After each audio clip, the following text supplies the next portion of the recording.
नमस्कार दोस्तों, पिछली वीडियो में हमने देखा कि जीवों में जनन में देखा कि अलैंगिक जनन कितने प्रकार के होते हैं, अलैंगिक जनन में क्या क्या आते हैं। आज वही टॉपिक फिर से हम देखेंगे कि अलैंगिक जनन में जैसे कि पौधों में अलैंगिक जनन या कायिक प्रवर्धन क्या होता है। तो मात्र पौधे के कायिक अंग द्वारा नए पौधे का निर्माण होना ही कायिक प्रवर्धन कहलाता है। कायिक जनन या कायिक प्रवर्धन एक ही होता है, ठीक है। जैसा कि पौधों में भी जनन होता है तभी एक पौधा दूसरे पौधे में कन्वर्ट होता है, इसमें भी अलैंगिक जनन होता है, ठीक है। और कायिक जनन की विधियां, कायिक जनन दो प्रकार का होता है, प्राकृतिक कायिक जनन और कृत्रिम कायिक जनन। प्राकृतिक कायिक जनन मतलब कि स्वतः ही कोई पौधा एक दूसरे पौधे में कन्वर्ट हो जाए। और कृत्रिम कायिक जनन का मतलब है हमारे आपके द्वारा, जैसे कि आप गुलाब के पौधे को देखे होंगे कि कहीं से एक जगह से काट कर लेकर आते हैं और अपने घर पर रोपित कर देते हैं, तो वो गुलाब का पौधा वहीं पर रोपित होकर लग जाता है। तो सेम उसी प्रकार से है, जैसे आप गार्डन में कोई फूल लगाते हैं गुलाब का, उसी तरह से है। और प्राकृतिक कायिक जनन की विधियां, इसकी अलग विधियां हैं, जैसे कि भूमिगत तने द्वारा। भूमिगत तने में आता है कंद, प्रकंद और सलकंद। कंद में आएगा आलू। आलू जो होता है कि उसमें कच्छस कलिकाएं पाई जाती हैं, उसमें ऐसी एबिलिटीज होती हैं जो खुद एक आलू बहुत सारे आलूओं में कन्वर्ट हो जाते हैं। उसमें ऐसी एक कच्छस कलिकाएं पाई जाती हैं जिसकी वजह से उनमें जनन होता है। और प्रकंद का एग्जाम्पल है अदरक। इसमें भी कुछ कच्छस कलिकाएं पाई जाती हैं, उसमें भी ऐसी एबिलिटीज होती हैं जो अदरक में भी जनन हो सकता है। तीसरा है सलकंद। जैसे प्याज और लहसुन, आपके घर में भी देखते हैं कि प्याज कुछ दिन तक रख देते हैं तो उसमें छोटे छोटे फफूंद निकलने लगते हैं, ठीक है। तो दूसरा एग्जाम्पल है अर्धवायवीय तना। अर्धवायवीय तना का मतलब है कि आधा जमीन में आधा ऊपरी सतह पर, यानी कि उसका पहला एग्जाम्पल है ऊपरी भूस्तारी का एग्जाम्पल है दूब घास। जैसा कि ये पौधा है, जैसे कि मान लीजिए कोई दूब है, ये इसका कोई भी तने के माध्यम से अगर जो दूसरा पौधे का निर्माण हो जा रहा है तो इसे ऊपरी भूस्तारी बोलेंगे। और दूसरा एग्जाम्पल है भूस्तारी, सिर्फ भूस्तारी, ठीक है। जैसे कि इसका एग्जाम्पल है स्ट्रॉबेरी का पौधा इसके तने के माध्यम से ही हो सकता है। और तीसरा एग्जाम्पल है भूस्तारी का मतलब जल में, जैसे जलकुंभी हो गया, पिस्टिया हो गया। यहाँ पर जलकुंभी देख लीजिए कि अगर जो इसके तने के माध्यम से दूसरे पौधे का निर्माण हो जा रहा है तो इसे भूस्तारिका कहेंगे। इसका एग्जाम्पल है जलकुंभी और पिस्टिया।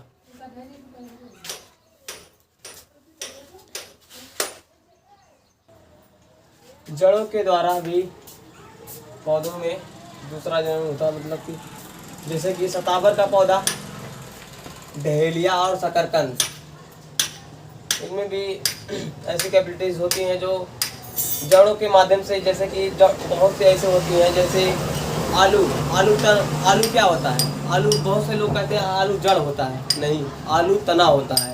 तो ऐसे ही इसमें जैसे सतावर के पौधे में जड़ में ऐसी कैपेबिलिटीज होती हैं जो दूसरे पौधे का निर्माण कर सकते हैं। जैसे पत्ती के द्वारा भी, जैसे ब्रायोफिल्म जैसे अजूबा हो गया, अजूबे के पत्ती में भी ऐसी कैपेबिलिटीज होती हैं जो दूसरे पौधे का निर्माण अपने पत्तियों के द्वारा ही कर सकते हैं, ठीक है। इनके पत्तियों में ऐसी कच्छस कलिकाएं पाई जाती हैं जिनके द्वारा ये दूसरे पौधों का निर्माण कर सकते हैं।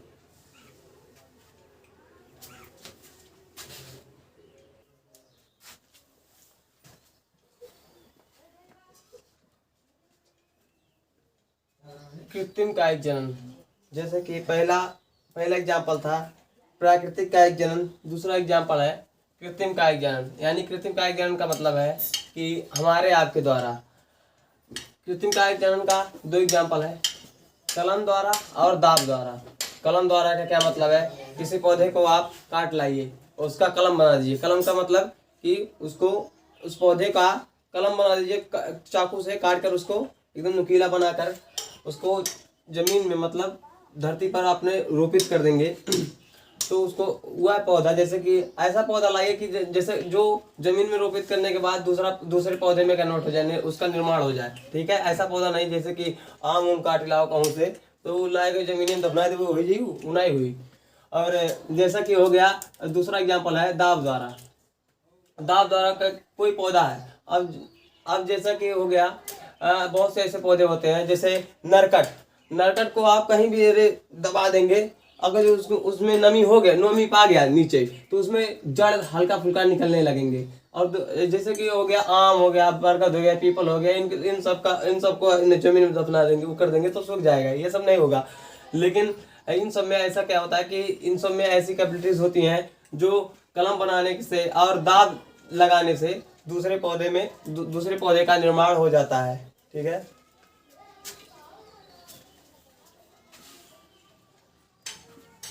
सूक्ष्म प्रवर्धन।